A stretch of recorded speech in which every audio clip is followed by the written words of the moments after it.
Assalamualaikum warahmatullahi wabarakatuh. Salam semangat, selalu sehat dan aktivitasnya teman-teman semua. Di kesempatan kali ini saya mau share kegiatan kita kemarin di lokasi di Kecamatan Tilamuta.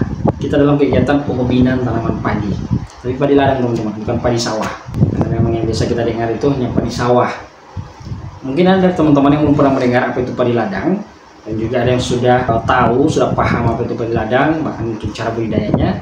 Nah, di kesempatan kali ini saya mau berbagi informasi untuk teman-teman kita yang belum pernah mendengar mengenai padi ladang. Nah, padi ladang ini merupakan salah satu jenis tanaman pangan yang dibudidayakan di lahan non irigasi.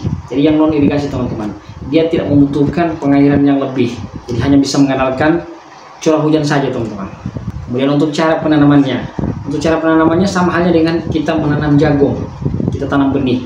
Nah, kita ke pengubinannya teman-teman, karena memang kegiatan kita kemarin itu pengubinan tanaman padi. Jadi banyak dari kita belum menyadari bahwa pentingnya kita melakukan ubinan di saat kita mau melakukan panen tanaman padi kita. Nah, dari ubinan ini teman-teman, kita akan memperoleh informasi tentang produktivitas komoditas tanaman padi yang kita tanam. Jadi kita akan memperoleh informasi tersebut yang akan berguna bagi kita. Salah satunya adalah untuk menentukan harga gabah yang dipanen. Kita semua bisa mengetahui perkiraan potensi hasil dari tanaman padi yang kita tanam. Itu sangat bermanfaat untuk kita semua agar kita tidak terpedaya oleh sistem jual borong yang hanya memperkirakan harga perluasan lahan saja. Jadi seperti itu manfaat daripada kita melakukan pengubinan sebelum melakukan panen.